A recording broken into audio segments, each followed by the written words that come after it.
Well, thinking about interactive squash, what it is, it's actually a complete game changer. We all know that a lot of facilities fight with declining participation. We all know that it gets harder and harder to actually motivate people to do sports, to be active and to keep it up in their daily routine. So with interactive squash, we make it much more entertaining, much more engaging. The potential that I see in the whole idea that we now have is to basically reinvent and modernize the whole sport. Right now, so many facilities are struggling. They're actually sometimes in prime locations, and the court is used 2 to 3 hours per day over the year, which is, if you think about it from a financial point of view, quite ridiculous.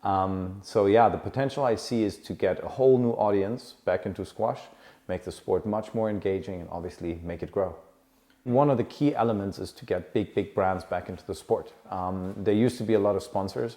Nowadays, I come from advertising and from events. So if you look at big companies, everybody wants to have experience marketing. They all want to have that moment of where they can position the brand. It's not about, I'm going to put my sticker here.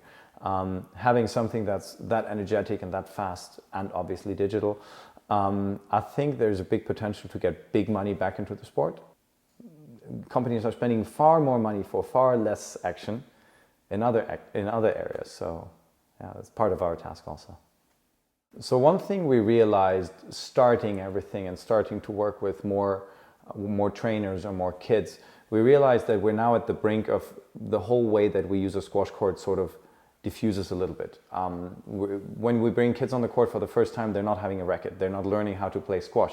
They're spending time with a super interesting and entertaining system throwing balls in the first place, because you can put 10 kids on a court, they all get tennis balls or like soft squash balls or even like small volleyballs, and they just throw. Meaning, like, for us, the main first point is get them on the court, because every kid that plays a little bit after a while is like, okay, that's not going fast enough.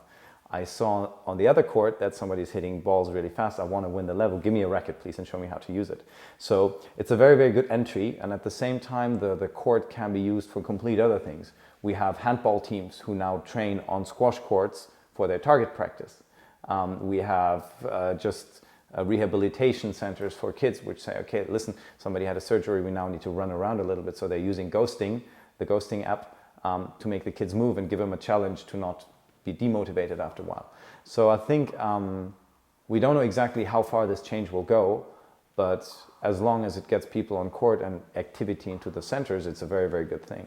It's sad if squash is going down, but the much larger problem is that activity in our daily life is getting less and less. We have a lot of obese kids. We have kids that don't know how to throw a ball. We have kids that spend 4 to 6 hours per day in front of a screen, not doing any sports. And if you multiply that into the future, it's not just going to be, oh, it's sad that the sport isn't played much anymore.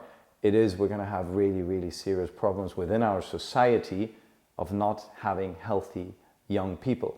And I mean, if you look at Buenos Aires and stuff like that, kids queuing up for 2 hours just to get on a court for 3 minutes to throw some balls, that's exactly what I think is part of the solution.